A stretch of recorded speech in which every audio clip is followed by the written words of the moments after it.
Hello दोस्तों, आप लोगों का स्वागत है हमारे इस ग्रुप प्रयाग सिटी ग्रुप में।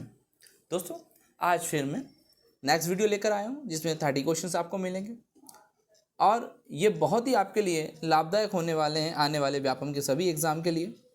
तो बिल्कुल ध्यानपूर्वक कम समय में इन 30 क्वेश्चंस को देखिए और साथ में मैंने डिस्क्रिप्शन में एक प्लेलिस्ट भी दी है जिसके मैंने डेली जो इसमें क्वेश्चंस डाले हैं वो उनको आप देख सकते हैं। तो शुरू करते हैं आज का। क्या किसी शरीर का द्रव्यमान हो सकता है लेकिन भार नहीं? तो दोस्तों बिल्कुल हाँ, इसका सही आंसर होगा फोर्थ, यानी कि हाँ, एक पिंड का द्रव्यमान हो सकता है लेकिन भार नहीं, इसलिए क्योंकि गुरुत्वाकर्षण के कारण त्वरण के मान साथ शरीर का वजन जगह जगह बदलता रहता है। ठीक है, तो जो द्रव्यमान होता है वो हमेशा एक ही रहता है लेकिन भार बदलता रहता है। अगला प्रश्न है, तिल चट्टे के एंटीना में कौन से रिसेप्टर्स पाए जाते हैं? स्वादग्राही, श्रवणग्राही, स्पर्शग्राही या स्पर्शनीय और घ्राणग्राही? सही आंसर होगा दोस्तों स्पर्शनीय और घ्राणग्राही। जो तिलचट्टा एक सर्वाहारी रातिचर प्राणी है जिसके सिर पे एक संयुक्त नेत्र पाया जाता है, मतलब इसमें भी नेत्र होते हैं। यह एक जोड़ी संवेदी संगिकाएं निकली होती हैं। दोस्तों, रेबीज के टीके की खोज किसने की? लुईस पाश्चर ने, रॉबर्ट कोच ने, रोनाल्ड रास ने या लेब्रन ने? तो दोस्तों सही आंसर होगा लुईस पाश्चर ने। लुईस पाश्चर ने दूध का पाश्चुकरण की भी खोज की और रेबीज के टीके की भी खोज की। दोस्तों, अगला प्रश्न है, निम्नलिखित में से कौन सी गैस का उपयोग हाइड्रोजन के बजाय गुब्बारे में किया जाता है? कौन सी ये गैस होती है? हीलियम, प्रोपेन, ऑक्सीजन या कार्बन डाइऑक्साइड? तो दोस्तों इसका सही आंसर है हीलियम, क्योंकि हीलियम जो गैस होती है वो हल्की होती है। कौन सी गैस होती है? हल्की। उड़ने वाले गुब्बारों में हीलियम व हाइड्रोजन गैस का प्रयोग होता है। हीलियम हल्की होती है जो गुब्बारे को उड़ने में मदद करती है। खरीफ का मौसम कब तक से कब तक होता है? सितंबर से दिसंबर, जनवरी से मार्च, नवंबर से अप्रैल और जून से अक्टूबर? तो इसका सही आंसर होगा दोस्तों जून से अक्टूबर। भारतीय उपमहाद्वीप में खरीफ की फसल को जून जुलाई में बोते हैं तथा अक्टूबर के आसपास काट लेते हैं, जैसे धान, मक्का, ज्वार, बाजरा। अगला प्रश्न है, निम्नलिखित में से कौन एक शैवाल है? Bread mould, paramecium, Chlamydomonas, Aspergillus? तो सही आंसर होगा क्लेमाइडोनोमास। जो क्लेमाइडोनोमास है वो हरे शैवाल का एक जीन्स है जो स्थिर पानी में और नमी मिट्टी में, समुद्री जल तथा बर्फ शैवाल के रूप में मिलता है। दोस्तों, अगला प्रश्न है, आवर्त सारणी के दीर्घ रूप के प्रथम आवर्त में कितने तत्व होते हैं? 4, 2, 8, 1? सही आंसर होगा 2। आवर्त सारणी के प्रथम आवर्त में केवल 2 तत्व होते हैं। ये सबसे छोटा आवर्त होता है। दूसरे व तीसरे आवर्त में 8 तत्व होते हैं। दोस्तों, अगला प्रश्न है, टेरिडोफाइट्स में शामिल है? ऑप्शन है हास्टेल और फर्न, प्रोटेनिमा, पोलीट्रिचम या फनेरिया? तो इसका सही आंसर होगा हॉर्सिटेल तथा फर्न। जो टेरिडोफाइट वनस्पति विभाग में से पौधे का एक भाग है। टेरिडोफाइटा फर्न और फर्न किस्म के पौधे होते हैं। ठीक है, अगला प्रश्न है, निम्नलिखित में से कौन सा ईंधन जलाते समय वाष्पीकृत नहीं होता है? दोस्तों, चारकोल, मिट्टी का तेल और पिघला हुआ मोम दोनों, या पिघला हुआ मोम या मिट्टी का तेल? इसका सही आंसर होगा दोस्तों चारकोल। जो लकड़ी का कोयला या काठ कोयला या जिसको हम चारकोल कहते हैं, वो लकड़ी, हड्डी आदि को ऑक्सीजन की अनुपस्थिति में गर्म करके उसमें से जल एवं अन्य वाष्पशील पदार्थों को निकालकर किया जाता है और इस क्रिया को हम ऊष्मा का विघटन कहते हैं। दोस्तों, अगला प्रश्न है, हाइपरमेट्रोपिया नेत्र लेंस की अभिकारी शक्ति में क्या होता है? स्थिर होता है, वृद्धि होती है, कमी होता है या अधिक बड़ा होता है? तो इसका सही आंसर होगा दोस्तों कमी। जो नेत्र लेंस की लंबी फोकल लंबाई के कारण रेटिना के पीछे परावर्तित हो जाता है। दोस्तों, अगला प्रश्न है, निम्नलिखित में से किसके पास गहन संपत्ति है? ऊर्जा, तापीय धारिता, दबाव, आयतन? तो इसका सही आंसर होगा दोस्तों ऊर्जा। ठीक है, अगला प्रश्न है, किस वस्तु पर लगने वाला धक्का या खिंचाव कहलाता है? तो दोस्तों कहलाता है बल। जब किसी वस्तु पर जब किसी वस्तु पर बल लगता है और बल के साथ क्या होता है, विस्थापन होता है, ठीक है, तो वो कहीं व्यक्ति एक जगह से दूसरी जगह मूव होती है, उसको हम क्या कहते हैं, धक्का या खिंचाव को हम बल कहते हैं। और जब उसमें विस्थापन हो जाता है तो वो कार्य में परावर्तित हो जाता है दोस्तों।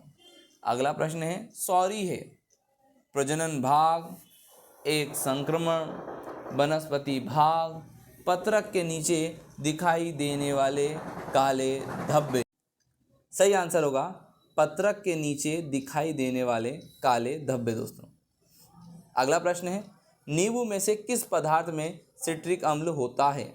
तो आप सभी को पता है दोस्तों, जो सबसे खट्टे फल होते हैं या खट्टी वस्तुएं होती है उसमें सिट्रिक अम्ल पाया जाता है, तो इसका सही आंसर होगा नींबू।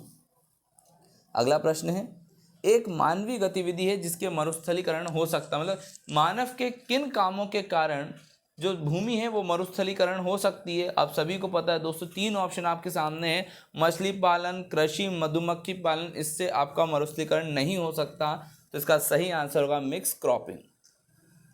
कम गलनांक वाली एक पतली धातु की पट्टी होती है दोस्तों, ट्यूब, सर्किट, फ्यूज, बल्ब, तो इसका सही आंसर होगा फ्यूज। जब फ्यूज को एक पतली पट्टी होती है दोस्तों, तो जब भी कोई लाइट या तो उसका जो पावर होता है या कम हो जाए या ज़्यादा हो जाए तो वो फ्यूज जल जाता है, अर्थात हमारे जो इक्विपमेंट होते हैं, हमारे घर की जो वस्तु होती है वो फ्यूज होने से बच जाती हैं। तो कम गलनांक वाला होता है फ्यूज, जो पतले तारों का बनाया जाता है दोस्तों।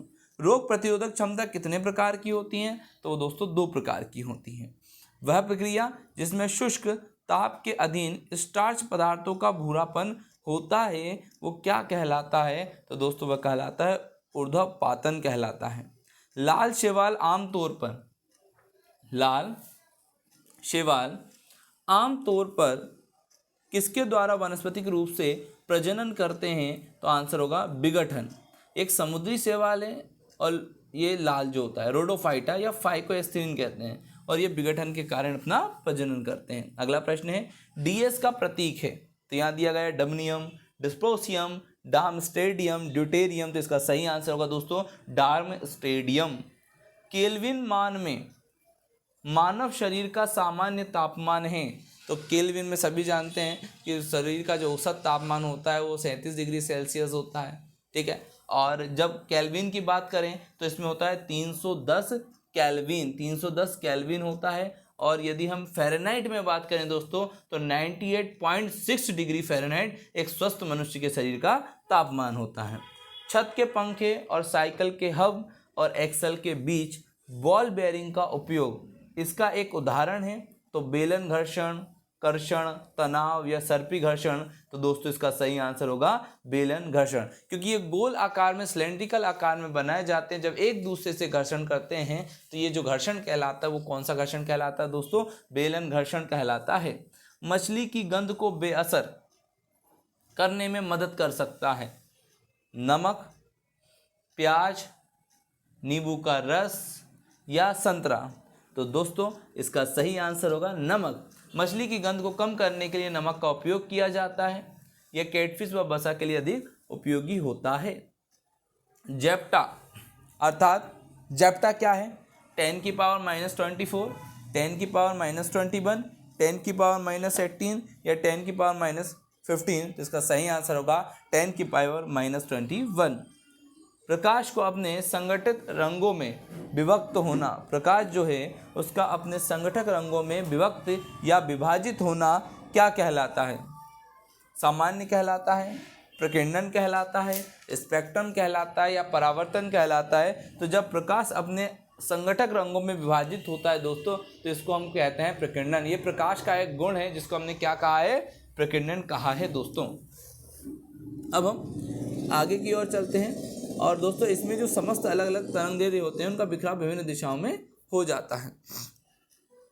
शब्द जीन द्वारा गढ़ा गया है, मेंडल, वाटसन, जॉनसन या डार्विन, तो सही आंसर होगा दोस्तों जॉनसन। जीन शब्द का उपयोग 1902 में जॉनसन ने किया। गुणसूत्र पर पाई जाने वाली डीएनए की एक अति सूक्ष्म संरचनाएं होती हैं जो आनुवंशिक लक्षणों का धारण और उनका स्थानांतरण एक पीढ़ी से दूसरी पीढ़ी में करता है। पृथ्वी की कक्षा तथा सूर्य के मध्य ग्रह निम्न है। पृथ्वी और सूर्य के मध्य कौन सा ग्रह होता है? 4 ऑप्शन आपके सामने दिए गए हैं। तो बुध, सभी दोस्तों आपको पता है कि पृथ्वी और सूर्य के मध्य जो ग्रह है वो है बुध, जो सबसे छोटा ग्रह है और सूर्य के निकटतम ग्रह है।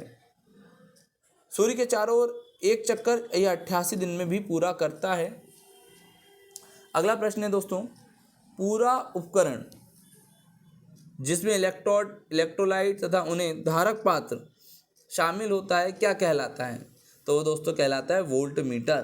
क्या कहलाता है? Volt meter. यह एक विद्युत रासायनिक उपकरण है जिसके अंदर विद्युत ऊर्जा को रासायनिक ऊर्जा में और रासायनिक ऊर्जा को विद्युत ऊर्जा में बदला जाता है। बीज के आकार के लिए परस्पर विरोधी विशेषताएं हैं, पीला और हरा, गोल और झुर्रीदार, फूला हुआ और संकुचित, ग्रे और सफ़ेद। तो दोस्तों इसका सही आंसर होगा गोल और झुर्रीदार। दोस्तों आपको पता होगा जो इनके लक्षणों का अध्ययन है जो किया था वो ग्रेगर जॉन मेंडल ने किया था 1854 और 1859 के बीच में किया था। ठीक है।